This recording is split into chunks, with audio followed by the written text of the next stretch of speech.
श्री गणेशाय नमः। श्री सरस्वत्यै नमः। श्री वेद पुरुषाय नमः। आज हम लोग जानेंगे सूर्य स्पष्ट कैसे होता है। तो नियम क्या कहता है कि अग्रिम में से वर्तमान को घटा देते हैं।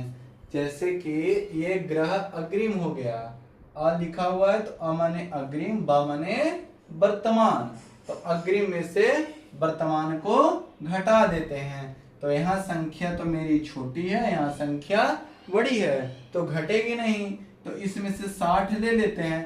तो जब 60 और 41 को जोड़ते हैं तो 101 हो जाते हैं। 101 में 49 घटाते हैं तो 52 प्राप्त हो जा रहे हैं मुझे। फिर यहाँ बच गया 18। 18 में से 19 नहीं जाएंगे। तो जब 18 में से 19 नहीं जाएंगे तो इसमें से फिर 60 को ले लेते हैं। तो यहाँ 78 हो जा रहा है। 78 में 19 घटा देते हैं तो 59 प्राप्त हो जाते हैं। अब यहाँ 3 बच गया, यहाँ 3 बच गया तो यहाँ 0 ही 0 प्राप्त मुझे हो जाएगा। अब नियम कहता है गति चाल में इष्टकाल को गुना कर देते हैं। तो जैसे मेरा इष्टकाल है 32 और 5, तो यहाँ पे गुना कर देते हैं। जैसे 52 में 5 से गुना करते हैं तो 260, और 5 में 59 से गुना करते हैं तो 295, और फिर 32 में 59 से गुना करते हैं तो 1664, और 32 में 59 से गुना करते हैं तो 1888 प्राप्त हो जा रहे हैं।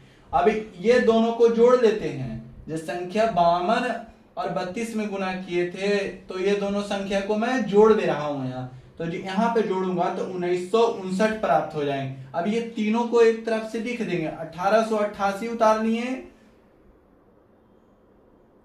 और 1959 उतार लिए और 260 उतार लिए और 200। अब कहता है कि दाएं तरफ से 60 से भाग दे देते हैं गौमूत्रिका रीत से। तो जब 60 से भागा देंगे तो ये 4 बार में कट जाएगा।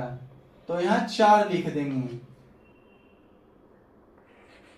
तो शेष 20 बच गया। अब यहां जोड़ देते हैं इसको।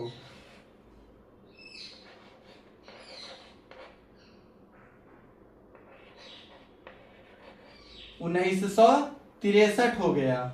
अब 1963 में फिर 60 से भाग दे देते हैं। 1963 में 60 से भाग दे देते हैं।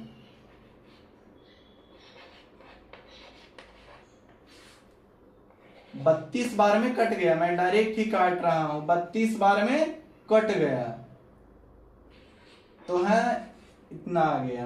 अब 1888 में 32 को जोड़ देते हैं तो 1900